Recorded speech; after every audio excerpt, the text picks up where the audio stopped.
Hello friends, मैं आपका दोस्त रितेश अपने एमपीपीएससी नोट्स इन हिंदी चैनल में आप सभी का स्वागत करता हूं फ्रेंड्स।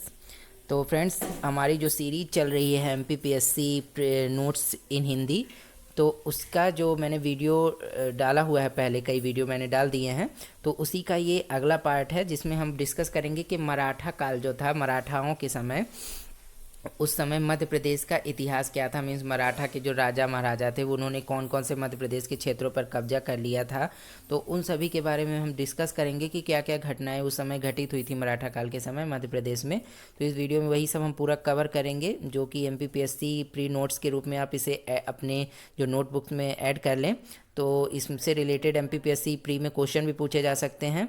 तो ठीक है फ्रेंड्स, तो इसे आप पूरा ज़रूर देखें वीडियो लास्ट तक, और पूरा देखकर इसे नोट करें। और फ्रेंड्स, मैं आपको बता दूं कि यदि आपने अभी मेरे पहले के वीडियो नहीं देखे हैं तो आप मेरे ये एमपीपीएससी नोट्स इन हिंदी चैनल में जाकर इसके प्लेलिस्ट में देख सकते हैं। और फ्रेंड्स, और इस चैनल को आप सब्सक्राइब भी कर लें ताकि मेरे जितने भी आगे आने वाले वीडियोज़ हैं उनके नोटिफिकेशन आपको टाइम टू टाइम मिलते रहें। तो ठीक है फ्रेंड्स, चलते हैं अपने वीडियो की ओर, देखें वीडियो में क्या क्या पॉइंट्स हैं। तो ये पहला पॉइंट है फ्रेंड्स। इसमें पहला पॉइंट क्या है, तो पहला पॉइंट है मुग़ल सम्राट फारूक सियर 1713 ईस्वी जो हाँ, इसमें मुग़ल सम्राट जो फारूक सियर था फ्रेंड्स, कब 1713 में ईस्वी में, ठीक है ना। तो सैयद बंधुओं ने मराठों से सहायता मांगी और खानदेश व गोंडवाना साहू को सौंप दिए।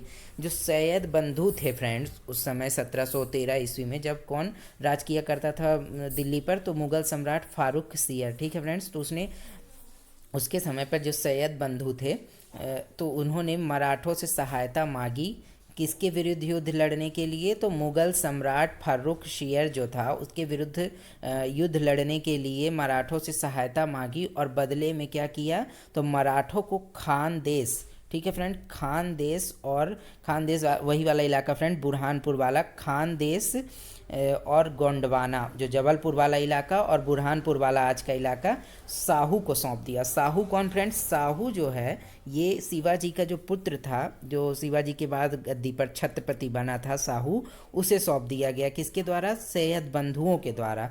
किसको, मराठों को सौंप दिया गया। और किसके, जो मराठों का उस समय कौन था छत्रपति, तो साहू था, ठीक है, शिवाजी का पुत्र, उसे सौंप दिया गया। ठीक है फ्रेंड्स, तो इसके बाद अगला पॉइंट है फ्रेंड्स, 1722 ईस्वी में बाजीराव ने मालवा पर पहली बार आक्रमण किया। तो क्वेश्चन बनता है फ्रेंड कि बाजीराव ने मालवा पर पहली बार आक्रमण कब किया, तो मालवा पर 1722 ईस्वी में बाजीराव ने मालवा पर आक्रमण किया। ये क्वेश्चन बनता है इस तरह से। इसके बाद अगला पॉइंट है, दूसरी बार 1724 में इस क्षेत्र में चौथ के लिए युद्ध हुआ। तो पूछा जाएगा फ्रेंड्स कि जब क्वेश्चन ऐसे बनता है कि 1724 ईस्वी में जो मालवा का क्षेत्र था उसमें युद्ध हुआ, मालवा का मतलब कि जो मराठे थे उन्होंने युद्ध किया, तो किसके लिए किया 1724 में दूसरी बार, तो दूसरी बार किया चौथ के लिए। चौथ क्या होता है फ्रेंड्स, चौथ जो होता है वो एक प्रकार से राजस्व होता है, ठीक है फ्रेंड्स।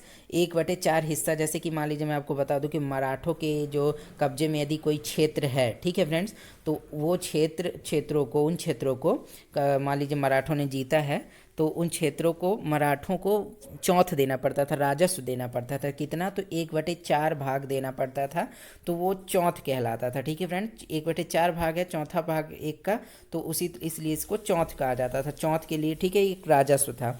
तो ये पूछा जा चुका है फ्रेंड्स क्वेश्चन कि चौथ होता क्या है। तो इसमें क्वेश्चन में आपको ये बताना है कि वो राजस्व का एक प्रकार था जो मुग़ल लेते थे अपने जो क्षेत्र अधिकार में, जिस भी जगह को जीत लिया करते थे उनसे लिया करते थे चौथ, ठीक है फ्रेंड्स, एक प्रकार से कर था, ठीक है, टैक्स। उसके बाद देखते हैं अगला जो पॉइंट है वो क्या है। तो अगला पॉइंट है फ्रेंड्स अगला पॉइंट है, तीसरी बार 1728 ईस्वी में। पहली बार कब फ्रेंड्स, पहला आक्रमण कब हुआ मालवा पर, तो 1722, दूसरा कब हुआ तो 1724, और तीसरा कब हुआ तो 1728 में। तो इस तरह से ये पूछा जा सकता है कि पहला कब हुआ, हो सकता है दूसरा भी पूछ ले, तीसरा है, तो ऐसा क्वेश्चन बन जाता है फ्रेंड, क्योंकि एमपीपीएससी जो है बीच बीच से क्वेश्चन पूछता है, एकदम जनरली डायरेक्ट तो पूछता नहीं, बीच बीच से पूछ देता है।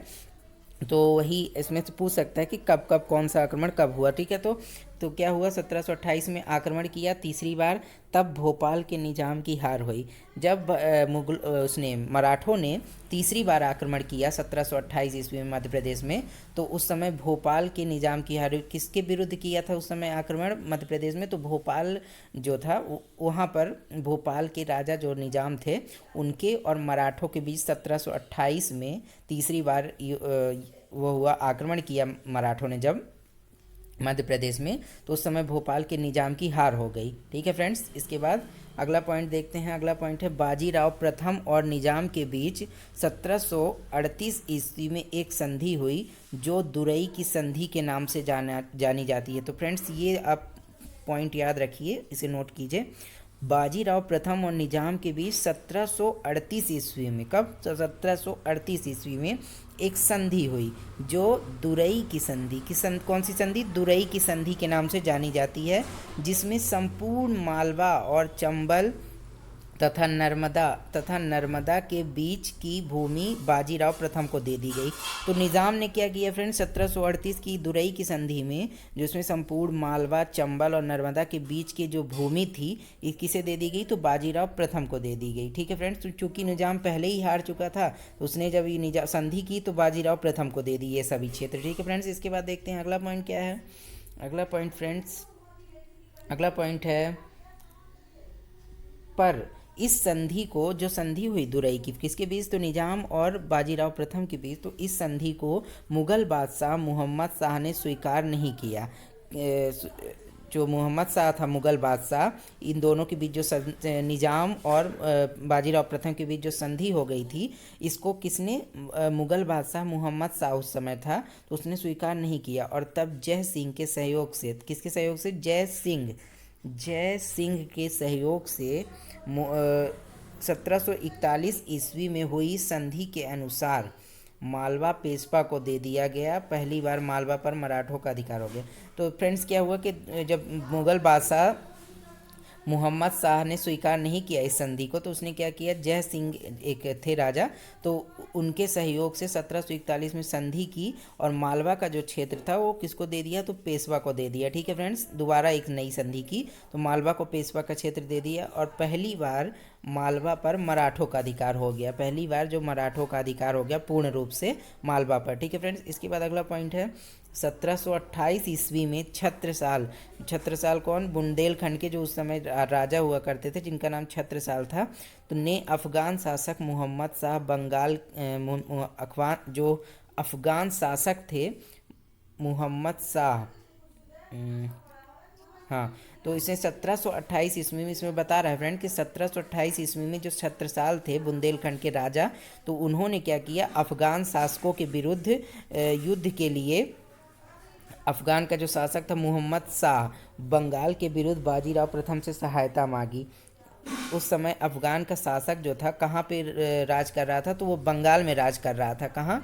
बंगाल में राज कर रहा था। तो इन्होंने छत्रसाल ने क्या किया कि बाजीराव प्रथम से सहायता मांगी इनसे युद्ध करने के लिए, मोहम्मद शाह से, जो बंगाल पर उस समय राज कर रहा था। और क्यों सहायता मांगी? क्योंकि छत्रसाल के ऊपर इसने, जो अफगान शासक मोहम्मद शाह था, इसने आक्रमण कर दिया था बुंदेलखंड पर, तो उसी को हराने के लिए छत्रसाल ने किससे मदद मांगी थी? तो बाजीराव प्रथम से मदद मांगी थी। ठीक है फ्रेंड्स, और फलस्वरूप 1729 ईस्वी में बुंदेलखंड का आधा भाग, बुंदेलखंड का जो कालपी, झांसी, सागर, हृदयनगर बाजीराव को मिला। ये सभी जो क्षेत्र थे फ्रेंड्स, ये सभी किसको मिल गए? बाजीराव को मिल गए। क्यों मिल गए? तो बुंदेलखंड के आधा भाग इसलिए दे दिया क्योंकि छत्रसाल ने इनसे, बाजीराव से मदद मांगी थी मोहम्मद शाह के खिलाफ लड़ने के लिए। ठीक है फ्रेंड्स, लड़ने के एवज में उन्होंने कालपी, झांसी, सागर, हृदयनगर बाजीराव को दे दिया था। ठीक है फ्रेंड्स, इसके बाद हम देखें नेक्स्ट पॉइंट क्या है।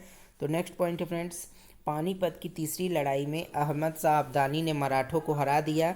अहमद शाह अब्दाली क्या किया था फ्रेंड? पानीपत की जो तीसरी लड़ाई हुई थी उसमें मराठों को हरा दिया, जिससे मराठे क्या हो गए थे? कमज़ोर हो गए थे। ठीक है फ्रेंड्स। और उनकी जो सपना था कि हम पूरे दिल्ली पर राज करेंगे, पूरे भारत पर राज करेंगे मुगलों को हराकर, तो वो टूट गया था इसी लड़ाई के बाद, पानीपत की तृतीय लड़ाई के बाद। और इसके बाद अगला पॉइंट है, इसके बाद सिंधिया और होलकरों को उत्तर भारत में स्वतंत्र रूप से अधिकार मिल गया। जब ये मराठे कमज़ोर हो गए तो ये सिंधिया और होलकर जो साम्राज्य थे फ्रेंड्स, ये पहले से ही मालवा में चूंकि आ चुके थे। जब मुगलों का पूरी तरह से अधिकार हो गया था मालवा पर, तो ये सिंधिया होलकर जब क्या हुआ कि जब पानीपत की तीसरी लड़ाई के बाद मराठे कमज़ोर हो गए, तो सिंधिया और होलकर उत्तर भारत में स्वतंत्र रूप से अधिकार करने लगे। मतलब इनको ज़्यादा पावर मिल गई अधिकार करने के लिए, ठीक है, उत्तर भारत में। इसके बाद अगला पॉइंट हम देखेंगे क्या है। तो अगला पॉइंट है फ्रेंड, इसी समय छत्रसाल की मुगलों से लड़ाई में बाजीराव ने पुनः छत्रसाल की मदद की। एक बार फिर क्या हुआ फ्रेंड्स कि जो छत्रसाल थे उनकी मुगलों से लड़ाई हो गई और बाजीराव ने पुनः छत्रसाल की मदद की। फलस्वरूप उसके बाद क्या हुआ, तो सागर, दमोह, जबलपुर, धमोनी, शाहगढ़, गुना, ग्वालियर क्षेत्र मिल गए।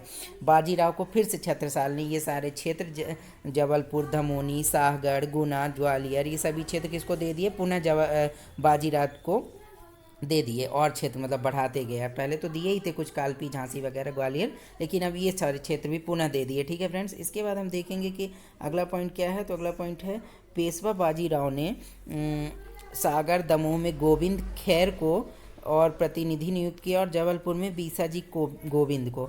जो पेशवा जो बाजीराव था उसे जब ये सब क्षेत्र मिल गए तो सागर और दमोह में उसने गोविंद खैर को प्रतिनिधि नियुक्त किया अपना, और जबलपुर में बीसाजी गोविंद को। ठीक है फ्रेंड्स। इसके बाद अगला पॉइंट हम देखेंगे।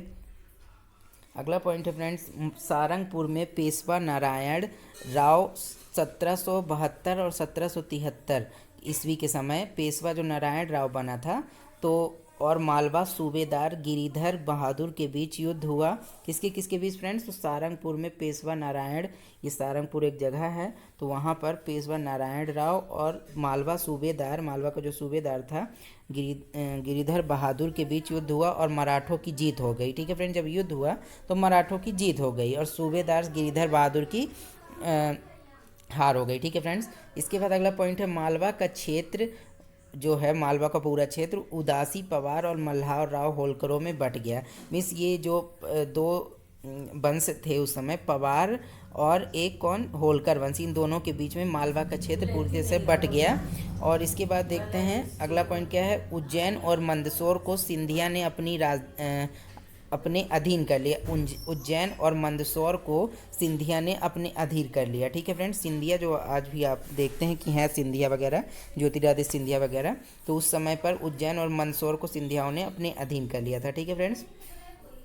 और ये लास्ट पॉइंट्स बचते हैं दो फ्रेंड्स। पेशवा ने 1737 ईस्वी में भोपाल निजाम को हराकर सीहोर और होशंगाबाद का क्षेत्र भी अपने अधीन कर लिया था। पेशवा ने 1737 में, कब, ये देखिए 1737 में भोपाल के निजाम को हराकर सीहोर और होशंगाबाद के क्षेत्र को भी अपने अधीन कर लिया। और रायसेन में मराठों ने मजबूत किला बनवाया। रायसेन में मराठों ने मजबूत किला को बनवाया। ठीक है फ्रेंड्स। तो ये सभी पॉइंट्स आप नोट कर लीजिए फ्रेंड्स। आज के लिए फ्रेंड्स इतना ही, और आप सभी का पूरा लास्ट तक वीडियो देखने के लिए धन्यवाद। और मिलेंगे हम नेक्स्ट वीडियो में किसी नए पॉइंट के साथ। तो ओके फ्रेंड्स, आज के लिए इतना ही, बाय बाय।